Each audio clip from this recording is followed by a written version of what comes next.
İsa'nın dedikləri məsələlərdə bu bərnamədə onun elə bir məsəlinə baxacağıq ki, Qərb ölkələrində lap işlədilən və lap tanınan məsələdir. Hətta bu məsələnin adı indi onların sözlük kitablarına keçib. Bu günlər Qərb ölkələrində hər kəs ki tanımadığı və yad bir adama kömək edir, yaxşı Samirəl yadında ona xitab olunur. Və elə yaxşı Samirəli bugünkü məsəlimizin adıdır. Bu günlər bəlkə çox adam İsa'nı böyük bir peyğəmbər tanısın. Amma nə deyim ki, onlardan çoxları onun verdiyi təlimlərindən elə də məlumatları yoxdur. İsa'nın verdiyi təlimləri bilmək o zaman özünü daha mühüm göstərir ki, İsa'nın etdiyi iddialarını eşidirik. İsa buyurur, onun üçün gəlib ki, həqiqətə şahadət versin. Həyata şahadət versin. İddia edir ki, etdiyi söhbətlər və verdiyi təlimlər onun özününki yox, ata pərverdigarın sözləridir. Biz burada ancaq bir böyük müəllim ya da peyğəmbər ilə rastlaşmırıq. Qabağımızda elə bir adam durur ki, həqiqətə şahadət verdiyini deyir. Hətta bundan da çox özünün həqiqət olduğunu iddia edir. Bu iddiaların nurunda bu daha da məntiqli görünür ki, bu adamın danışdığı sözlərə qulaq asaq. Bu günlər ətrafımızda o qədər söhbətlər, nəzərlər və danışıqlar var ki, artıq məcburuq nəyə qulaq verdiyimizi özümüz seçək. Çünki bu danışıqların çoxları həyatın daha da kiçik və əhəmiyyətsiz şeyləri haqqındadır və günbəgün də çoxalır. Hər kəs hər şeydə nəzər verir. Buna görə də İsa'nın etdiyi iddialarının nurunda gərək özümüzdən soruşaq, İsa bu mövzu barədə, İsa bu haqda nə deyir? İsa verdiyi təlimlərinin çoxlarında məsəldən istifadə edirdi. Məsəl qısa hekayətlər idi ki, insanların öz mədəniyyətlərində yaşadığı gündəlik həyatlarından kök alırdı. Və adamlar rahatca bu hekayələri dərk edib özlərini onlarda tapa bilirdilər. Buna görə də İsa'nın danışdığı məsələləri çox da sevirdilər. Xüsusən də ki, söhbətlərinin arasında onlar üçün möcüzə edirdi.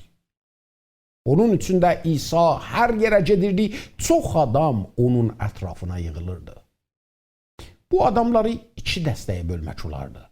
Bir iddəsi ancaq İsa'nın haqqında maraq göstərirdilər, amma dərin bir şəkildə yox. Ona peyrəv olmaq da istəmirdilər. Amma o biri tərəfdə bir iddə də var idi ki, onun verdiyi təlimlərə ciddi bir şəkildə qulaq asırdılar və onda olan dərin mənalı həqiqətlərə iştiyaq göstərirdilər.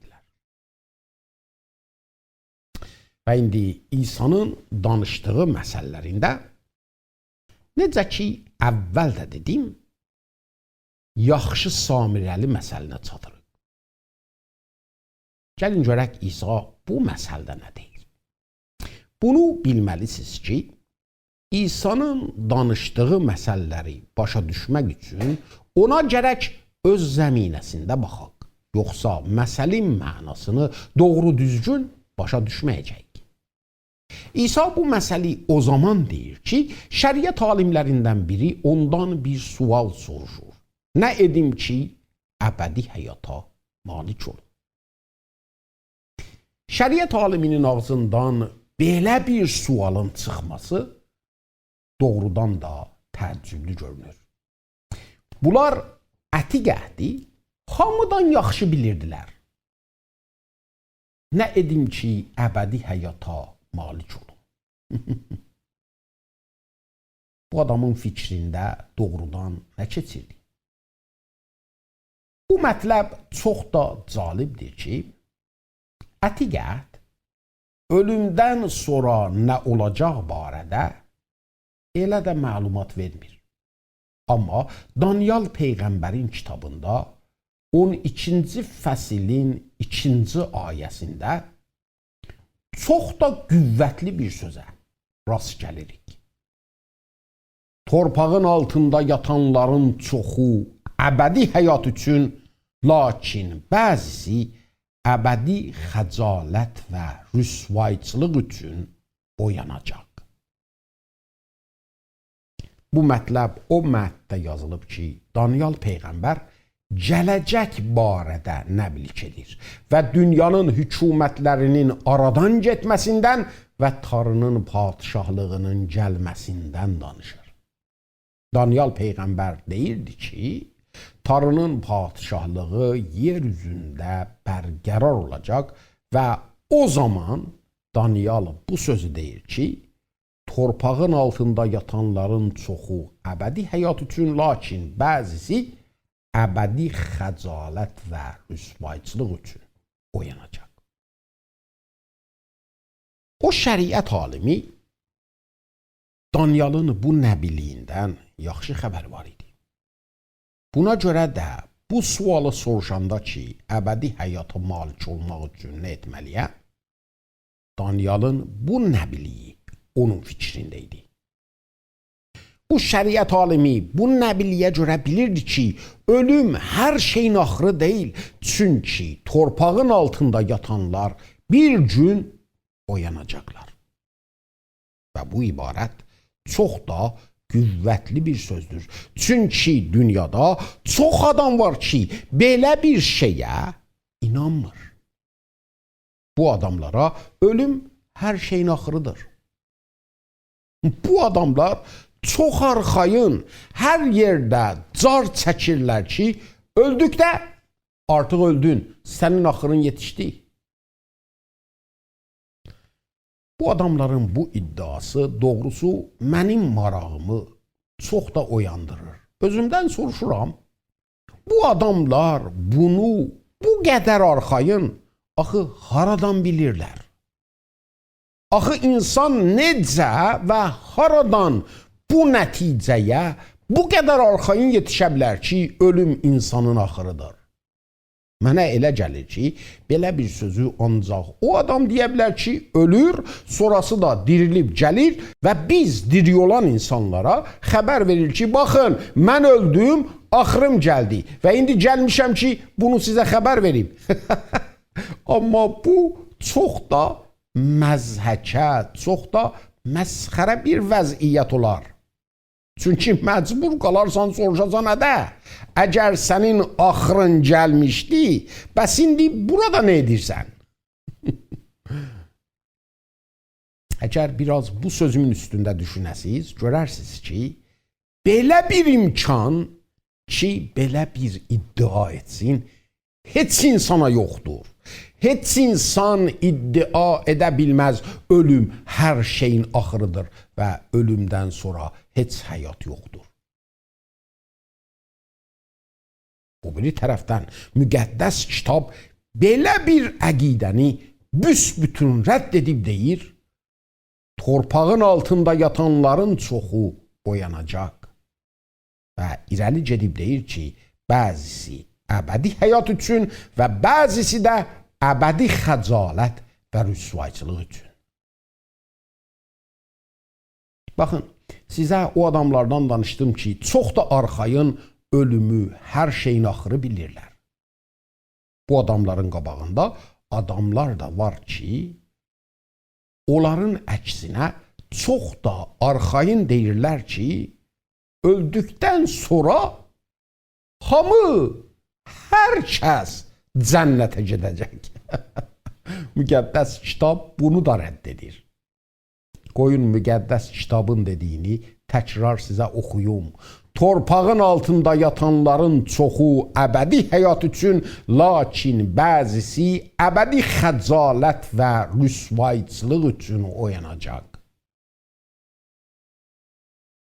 İndi müqəddəs kitabın belə bir sözü qabağında yaxşıca anlaya bilərik ki, o şəriət aliminin zehnində nə var imiş ki soruşur, nə edim ki əbədi həyata malik olum.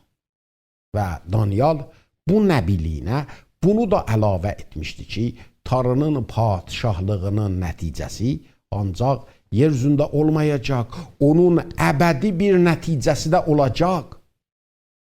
Və bu, o adamlar haqqındadır ki, torpağın altından oyanırlar.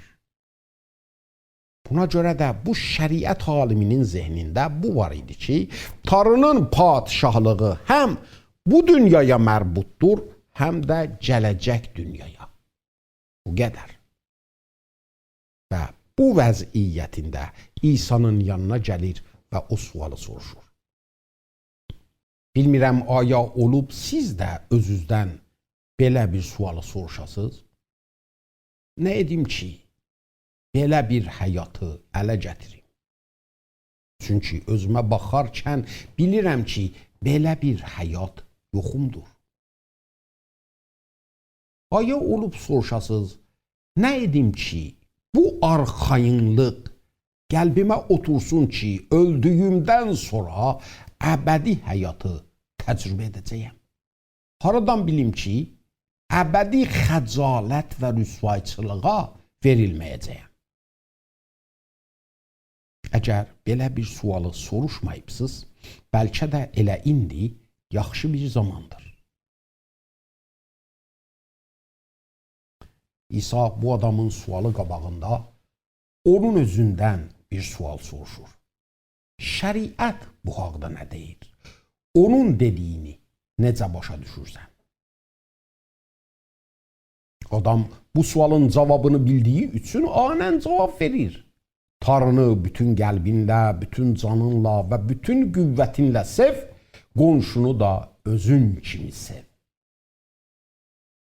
İsa adama deyir, yaxşı dedin, indi get və buna əməl et ki, yaşayarsan.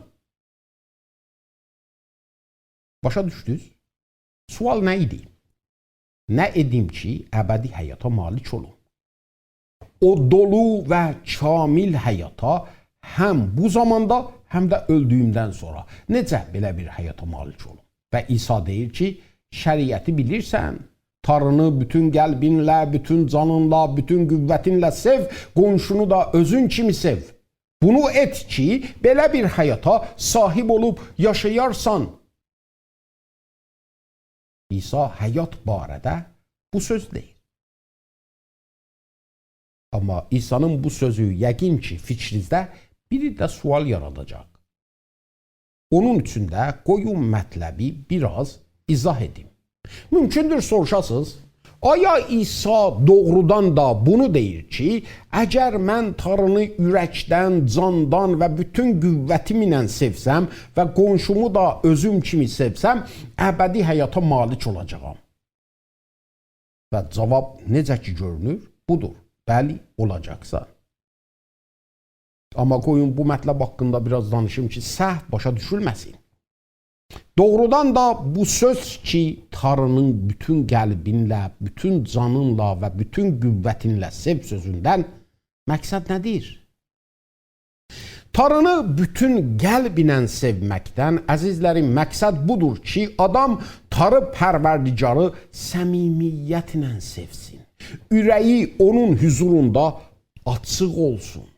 Tanrını bütün canınla sevmək, o xanəndə və ya nəvazəndəyə bənzər ki, ancaq notları oxuyub çalmır.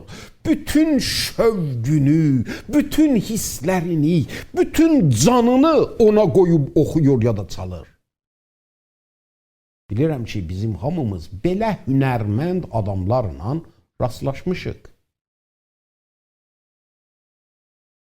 Tanrını candan sevmək, əzizlərim, Ancaq səhih və düzgün sözləri ağza gətirmək deyil. Tanrını candan sevməkdə həyəcan var, ehsasat var, iştiyaq var. Tanrını bütün qüvvətlə sevmək budur ki, insan özünü ona vəqf etsin və həyatında daim çalışsın ki, onun adına izzət və ehtiram gətirsin. Və qonşunu da özün kimi. O zaman ki, İsa'nın ağzından bu söz çıxır, şəriət alimi soruşur, onda mənim qonşum kimdir? Bu adamın mətrəh etdiyi bu sual çox da cəlibdir. Baxın, bu şəriət alimi yaxşı bilirdi ki, Yahud xalqı məxsus və seçilmiş bir xalqıdır və Yahud xalqından başqa heç xalq artıq hesaba gəlməz. Buna görə də onun fikrində qonşusu o adam idi ki, o da bu məxsus, bu seçilmiş xalqıdan idi. Doğrudan da bu adamlara Yahud xalqından olmayan adamlar heç hesab olunurdular. Və çox zamanlar özlərinin nə qədər məxsus bir xalq olduqlarını göstərməkdə buna inanmışdılar ki, çox təəssüflü əlbəttə, gərək başqa millətlərdən nifrət etsinlər. Bu mətləb onların inandığı şəriətindən cür gəlirdi.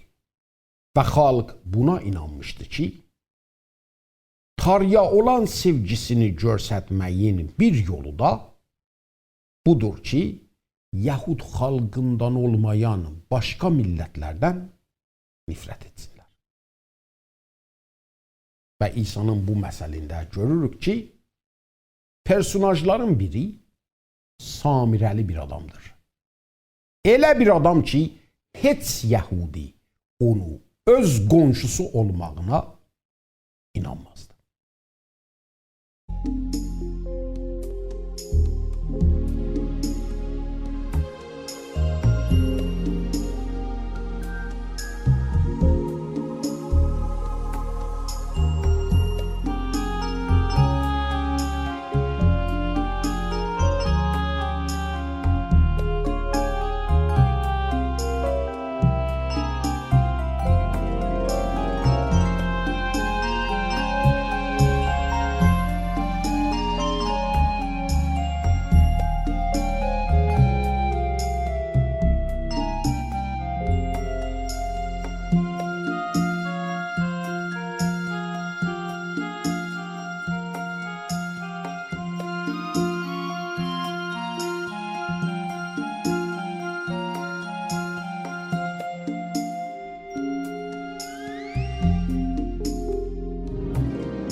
Məhəbbətim yoxsa vuran qəlbimdə, cansız bir əməli tutsam əlimdə, cingildərəm istək, səslənəm sinctək, məhəbbət səbirli xeyrxalq olar, məhəbbət gələndə hər pislik solar, məhəbbət tükənməz, əbədi qalar, məhəbbət kamildir, odur sevinç tək, Allahdır məhəbbət, ona can atar, dərk edib hikməti kamala çatar.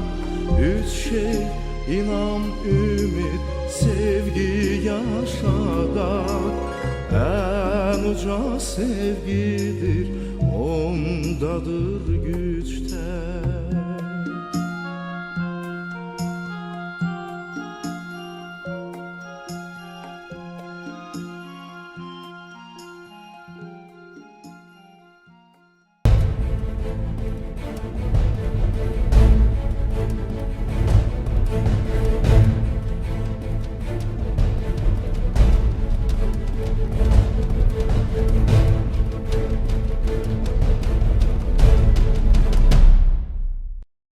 bu adam qonşusu kimdir haqqında bunu ancaq Yahud xalqına məhdud etmişdi.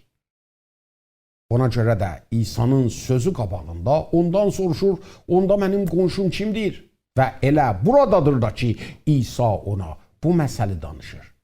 Bir nəfər Orşəlimdən Ərihaya gedən vaxt həramilərin əlinə düşdü. Həramilər onu soydular və yaralayıb yarıcan halda qoyub getdilər. Təsadüfən bir kahin o yolla gedirdi. Adamı görəndə yolun o tayından keçdi. Bir lavili də o yerə çatıb adamı görən vaxt yolun o tayından keçib getdi. Amma o yolda səfərə çıxan bir Samirəli onun yanına yetişdi və onu görən vaxt ona yazığı gəldi. Adama yaxınlaşdı və onun yaralarına zeytun yağı ilə şərab töküb bağladı və onu öz eşşəyinə mindirib bir mehmanxanaya gətirdi və onun qeydinə qaldı. O günün sabahı 2 dinar çıxardıb mehmanxanaçıya verdi və dedi, ona yaxşı yetiş və əgər artıq xərcin çıxsa, qaydanda sənə verərəm. İndi sənin nəzərinə görə bu 3 nəfərdən hansı isbat etdi ki, həramilərin əlinə düşən adama bir qonşudur? O adam dedi, ona mərhəmət görsədən adam. İsa da ona dedi, get, sən də belə et. Bu hekayədə görürük ki, kahinin etmədiyini, lavinin etmədiyini Samirəli bir adam edir. Yolunu yubadır, canını təhlükəyə salır, adamın yaralarını bağlayır, hətta eşşəyinə mindirib, əminamanlıq bir yerə gətirir və cibindən də xərcləyir. Və İsa o şəriət alimindən soruşur, sən məndən soruşdun ki, qonşun kimdir? İndi sən mənə de ki, bu hekayədə qonşu kimdir? Kahin ki, həmiyyət verməyib yolun o tayından keçdi, lavi ki, diqqətinə baxıb o da həmiyyət vermədi keçdi və ya Samirəli, doğrudan bunların hansı? Elə bil şəriət aliminə zor gəlir ki, desin Samirəli. Ona görə də deyir, o yaralı adama mərhəmət görsədən adam. İsa da ona deyir ki, get, sən də belə et. Çox adamların müşkülü, əzizlərim, buradadır ki, Tanrının məhəc meyarına çatmadıqları üçün çalışırlar ki, bu məhəc meyarı aşağı endirsinlər və öz hədlərinə çatdıqda desinlər, bax, indi Tanrı məni cənnətə göndərəcək. Şəriətin müşkülü budur ki, şəriət ancaq bizə günahı və günahın nə olduğunu görsədər. Bizə bu qüdrəti verə bilməz ki, günahın əlindən özümüzü qurtaraq. Buna görə də Həvarı Pulos bizə deyir ki, şəriət bir mürəbbi kimi bizi İsa'ya yetirir. Çünki ancaq İsa'nın feyzinə görə insan günahın əsarətindən qurtara bilər. Bu nicat İsa'nın feyz və mərhəmətinə əsasdır və əsla insanın özünə bağlı deyil. Bu nicat Tanrının hədiyyəsidir. Yuhanna İncilində deyir ki, bu qədər yazılıb ki, siz İsa'ya iman gətirəsiniz və onun vasitəsilə həyatınız olsun. Nə cür həyat? Əbədi həyat.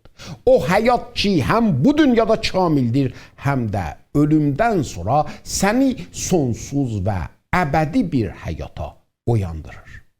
Və bu bir hədiyyədir. O zaman ki, həyat olan İsa'ya iman gətiririk, görürük ki, necə onun həyatı bizim canımıza tökülür və bizi içimizdən dəyişdirir. Və nəticəsi də budur ki, bütün insanlara olan baxışımız dəyişir. Bunların hamısı onun üçündür ki, onun feyzi bizim içimizdə yavaş-yavaş bizi dəyişir. Görürsünüz ki, belə bir həyat ancaq Tanrı tərəfindən bir hədiyyədir və insan heç bir işin etməsi ilə onu ələ gətirə bilməz. Bu ancaq həqiqəti eşidib ona inanmaqla hasil olar. O həqiqət ki, Tanrı öz haqqında və bizim haqqımızda deyir. Her bir sirre vakif peygamber olsam, imanımla dağı yerinden alsam, lakin yüreği boş sevgisiz kalsam, bir heçe çevrilip olmam girinçten, mehabbet sabirli kırkak olar. Mehabbet gelende her pislik solar. Mehabbet tükenmez, ebedi kalar. Mehabbet kamildir, odur sevinçten. Allah'tır mehabbet, ona can atar. Dərk edib hikməti kamala çatar. Üç şey inan, ümid, sevgi yaşadar. En uca sevgidir, ondadır güçten.